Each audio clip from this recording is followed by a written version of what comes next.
నమస్తే అండి. Welcome to Jyothi kitchen. ఈరోజు మన కిచెన్‌లో ఎంతో టేస్టీ అయిన పాలకూర ఉల్లికారాన్ని ఎలా తయారు చేసుకోవాలో మనం ఇప్పుడు చూద్దాము. వేడి వేడి అన్నంలోకి, చపాతీలోకి చాలా బావుంటుంది.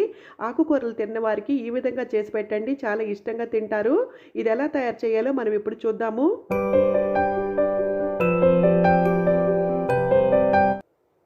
ముందుగా 3 పాలకూర కట్టలు తీసుకొని 5, 6 సార్లు బాగా కడిగిన తర్వాత చిన్న చిన్న ముక్కలుగా కట్ చేసుకొని ఒక ప్లేట్‌లో పెట్టుకొని ఒక పక్కన ఉంచుకోండి. ఇప్పుడు ఒక మిక్సీ జార్ తీసుకోండి. 15 వెల్లుల్లి రెమ్మలు తీసుకోండి. టీ స్పూన్ జీలకర్ర వేసుకోండి. అలాగే 4 టీ స్పూన్లు కారం వేసుకోండి. కొద్దిగా కరివేపాకు వేసుకోండి. మా కారం మంటుండదండి. అందుకే నేను ఎక్కువ వేశాను. 2 పెద్ద సైజు ఉల్లిపాయలని ఈ సైజు ముక్కలుగా కట్ చేసుకొని వేసుకోండి. వీటిని కోర్స్ గ్రైండింగ్ చేసుకొని ఒక పక్కన ఉంచుకోండి. ఇప్పుడు స్టవ్ వెలిగించుకొని ఒక కడాయి పెట్టుకోండి. కడాయి హీట్ ఎక్కిన తర్వాత 8 టీ స్పూన్ల ఆయిల్ వేసుకోండి. దీంట్లో ఆయిల్ అనేది ఖచ్చితంగా ఎక్కువ పడుతుందండి. ఆయిల్ హీట్ ఎక్కిన తర్వాత 2 టీ స్పూన్లకి తక్కువ కాకుండా పోపు వేసుకోండి. ఆవాలు, జీలకర్ర, పచ్చిశనగపప్పు, చాయ్ మినపప్పు వేసుకోండి. దీంతో పాటు 2 ఎండుమిర్చి తుంపుకొని వేసుకోండి. కొద్దిగా కరివేపాకు వేసుకోండి. పోపు అనేది ఎక్కడ మాడనివ్వకుండా మీడియం ఫ్లేమ్లో చక్కగా దోరగా వేయించుకోండి. 4 వెల్లుల్లి ఇలా చితగ్గొట్టి వేసుకోండి. టేస్ట్ చాలా బాగుంటుందండి. పోపు చక్కగా వేగిన తర్వాత మనం ఆల్రెడీ మిక్సీ చేసి పెట్టుకున్న ఈ ఉల్లి ముద్దను వేసుకోండి. చక్కగా మొత్తం అంతా కలుపుకోండి. ఈ ఉల్లి ముద్ద పచ్చి వాసన అంతా పోయే వరకు చక్కగా వేయించుకోవాలండి. ఎక్కడ పచ్చి అనేది ఉండకూడదండి. పచ్చి ఉందంటే మనకి కర్రీ పాడైపోతుంది. మూత పెట్టేసి 2 నిమిషాలు కుక్ చేసుకోండి.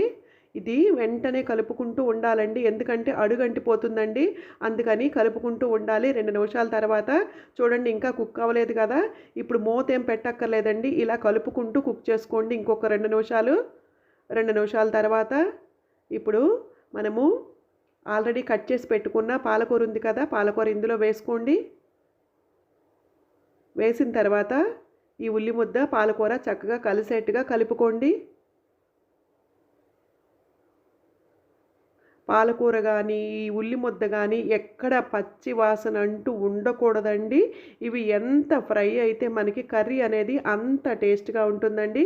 గుర్తుపెట్టుకోండి, ఏ మాత్రం పచ్చి ఉన్నా కర్రీ టేస్ట్ మొత్తం పాడైపోతుంది. ఎంత ఫ్రై అయితే మనకి టేస్ట్ అంత బాగుంటుందండి.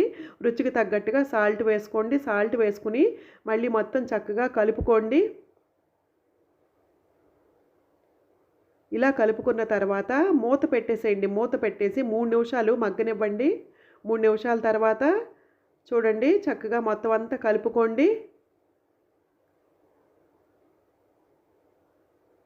ఇప్పుడు 1/2 టీ స్పూను పసుపు వేసుకోండి. పసుపు వేసుకొని మళ్ళీ మొత్తం అంతా చక్కగా కలుపుకోండి. మనకి ఇంకా పాలకూర అనేది ఇంకా కుక్ అవ్వలేదండి.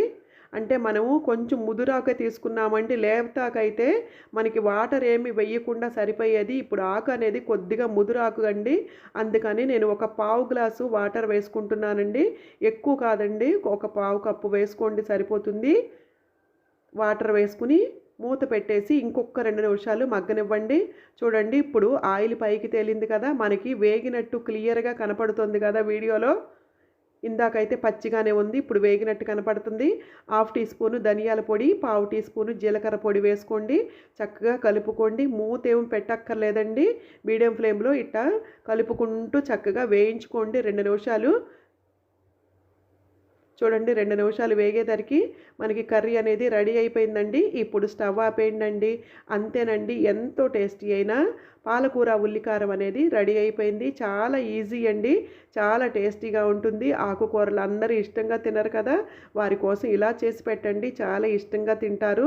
వేడివేడి అన్నంలో వేసి తింటే ఆ టేస్ట్ వేరండి, చాలా బాగుంటుంది. దీంట్లో మనకి పాలకూరతో కాకుండా మెంతి కూరతో కూడా మనము ఈ ఉల్లికారం చేసుకోవచ్చండి. చాలా టేస్టీగా ఉంటుంది. మీకు ఆ రెసిపీ అనేది నెక్స్ట్ వీడియోలో వివరిస్తాను. ఈ వీడియో వీక్షించినందుకు ధన్యవాదాలండి.